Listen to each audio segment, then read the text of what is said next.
coming to you once again on a beautiful, beautiful Monday morning. It's January. It's supposed to be raining. It's supposed to be snowing, what have you. But it is beautiful outside, and I've got to, mention this. My jog this morning was just amazing. It was great. The weather was perfect in the mid 50s, perfect running weather. But so anyway, enjoy your Monday. It's a great time to be alive. Definitely great time to enjoy this, life. I mean, we've got a lot of things happening around us with, COVID. The market in real estate is booming. Bitcoin is kind of takes this jump up, and all of a sudden it just boom goes down. Just so many things happening in life, and in your life, I'm sure that there's so many things that we can be grateful for, and that's the year 2020 should be that, is being grateful for something, right? So, it's the year 2020, I've got to say, for most of us, it wasn't, what we expected. It started, in a really fast pace. Things were moving quite rapidly, and all of a sudden March hit, and, and everything kind of went on a halt. And it's kind of stopped in real estate for about a month and a half, almost 2 months, and then right after that, the market started recovering, and I'm talking from real estate sense, right? I just started recovering, and then came July, and it just took off. And I'm going to show some numbers here. Overall for the year, it looks like real estate did get a hit in the total amount of listings. Contracts taken, but when it came down to property sold, we ended up selling more. So I'm going to share those numbers, and again, I compare the year before to the current year because I want to have something recent, something that we can compare it to, rather than just where my mind is or anybody else's. It's actually raw numbers. And again, I always say that if for me, it's not about telling you, it's about showing you. So all this is in the report. So if it's something that you would like to have, let me know. Send me a message with your email address, and I'll gladly email the report to you so you can see, that I'm not just throwing it out there, right? That it is real, that it is there. So let's get started. I'm going to go through December 1st, as that's what we've been doing, and then I'll kind of jump into the year 2020. COVID-19 has really impacted, the first part of the year, or the first half of the year. But then the second half, it just exploded. It exploded, and one of the reasons it exploded was the interest rates were so low. And personally, myself, I refinanced a non-owner. Actually, I refinanced a few properties, but one of them, a non-owner occupied property, got a 2.5% interest rate. It was a really, really, low interest rate. And I know you guys, there's a lot of you out there who have taken advantage of this time in the financial side of it. So, but if you haven't, contact me. We own a mortgage company here, and we can definitely help you get into these low rates. They've been kind of inching upwards, but they're still really good. So when we look at December of 2019 to December of 2020, new listings, contracts, people who signed contracts to list their home, in December 2019, there were 2,408 listed. December 2020, 2,624. So that number increased by 9%. So again, we see that because of the interest rates being so low, the demand for housing is higher, and even the other part that helps our resale side of it, or with new homes even, is that the rents have also increased quite a bit. I don't have those numbers, but we know that even the rents have increased. So 2,624 new listings taken. Now, pending home sales, that means when a property goes under contract, December of 2019 was 2,569. December of 2020, 3,148. That's 22.5% increase of the amount of homes that went under contract. So it's a busy time because there are a lot of buyers that really need to get into homes. And then the other part that also helps us quite a bit is properties that that sold, that transferred names from one owner to another. December 2019, 3,203. And December 2020, 4,165 homes sold. That's a 30% increase, right? That's huge. This is the other part that's going to blow you away. Sales price, medium sales price, what the homes are selling for. The medium home, December of 2019, the medium sales price was 410,000. 410,000. December of 2020, 475,000. 475,000. That's literally a 16% increase. 15.9. 16% increase. That's huge. Huge. And the other part that kind of goes hand in hand with that is the price per square foot. Last year, December of 19 is 225 per square feet. In December 2020, we're looking at $255 per square foot, which is a 13.4% increase.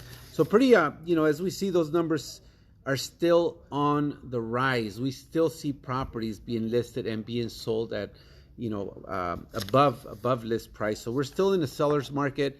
We'll probably be there till the end of the summer, end of the buyer season.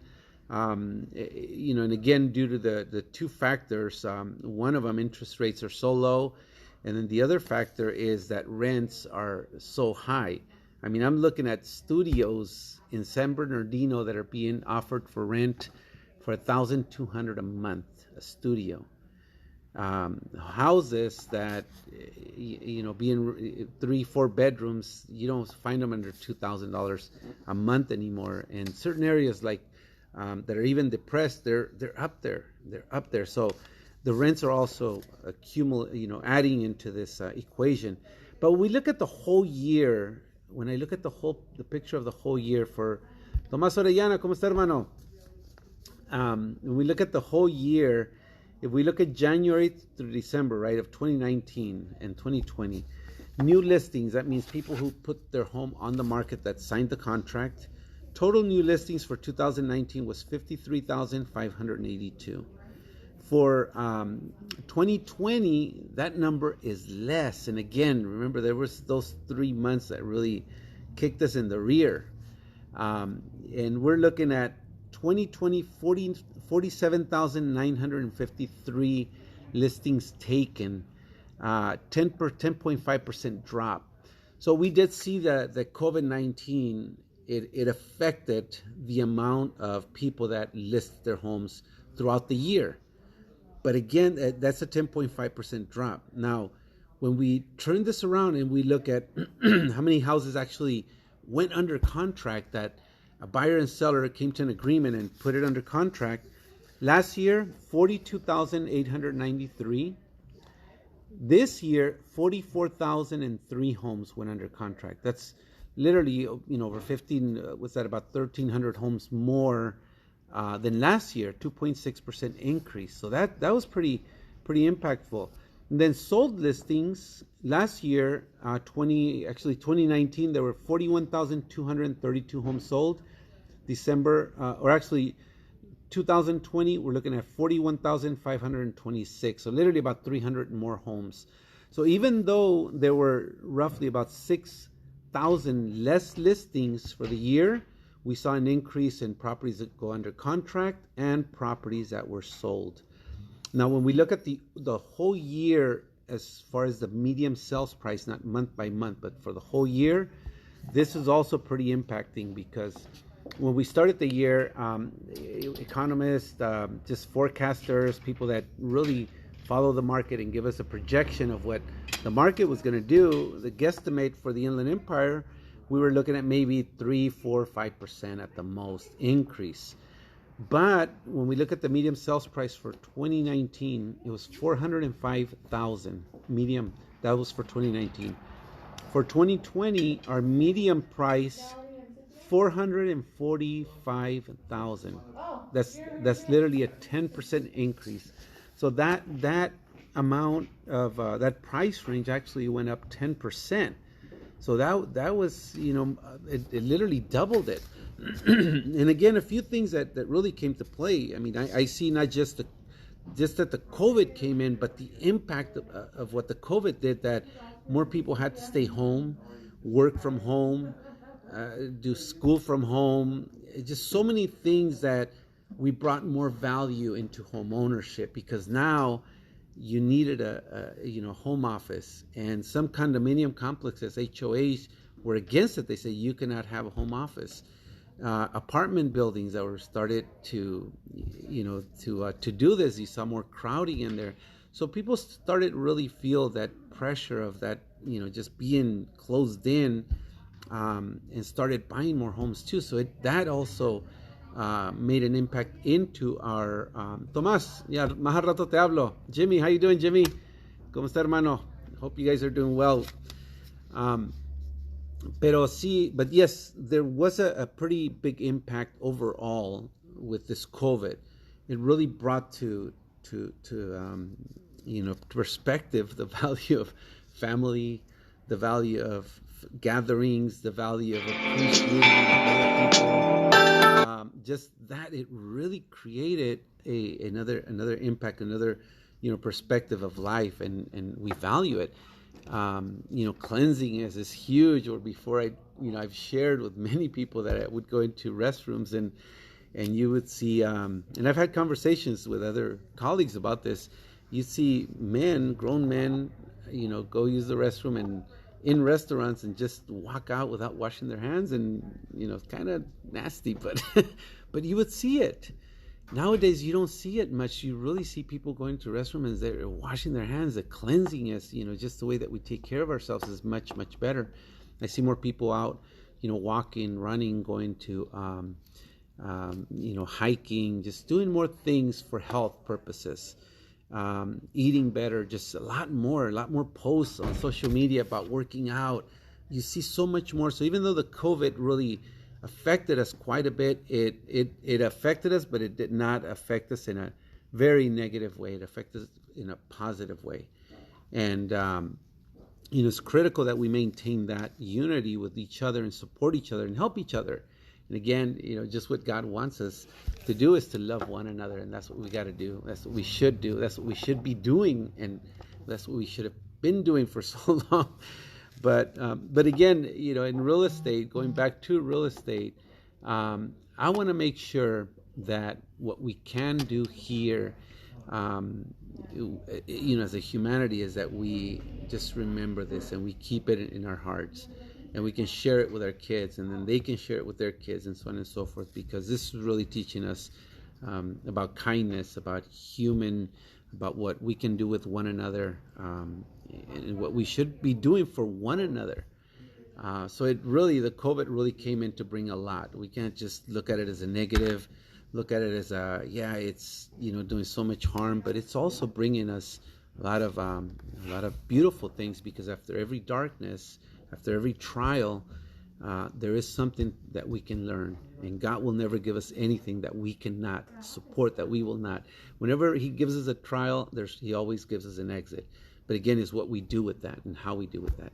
So anyhow, it's been a longer video than expected. Jerry Avila, the real estate guy, thanks for joining me. Share this video with somebody that is still unsure about real estate, where it's headed. 2020, it will probably be a mirror image of, 2021 will probably be a mirror of 2020. We may see an adjustment in 2022 where it's just a soft landing, because rates are so great, and that's what's going to keep us grounded. I personally don't see any kind of a major crash, from what I hear a lot of people saying, that that there's going to be a foreclosures, there's going to be a lot of stuff. No, banks are working with people. I've actually helped some people do modifications and different things, so banks are very open to that. They're not going to foreclose on you just because. So 2021 will bring very positive outcomes. So if you're thinking of buying, definitely give me a call. Let's put you on that path to home ownership. If you're thinking of selling, let's sit down and see why you want to sell, what the future is for you with real estate, and what we're going to do once you sell that property. And let's make it work, but let's do something that's very positive for you. But contact the real estate guy. We will not just get into a transaction just to get into it. There's got to be purpose behind it, and we'll, once we know what it is, we'll put in a plan of action for it that caters to you. Again, Jerry Avila, the real estate guy, where you will get the time and attention that you deserve. Have an awesome week. Just be blessed, and just find out there who needs help and lend out a hand. Let's do that. Let's lend out a hand to people who need it. God bless you guys. Talk to you soon. Bye now.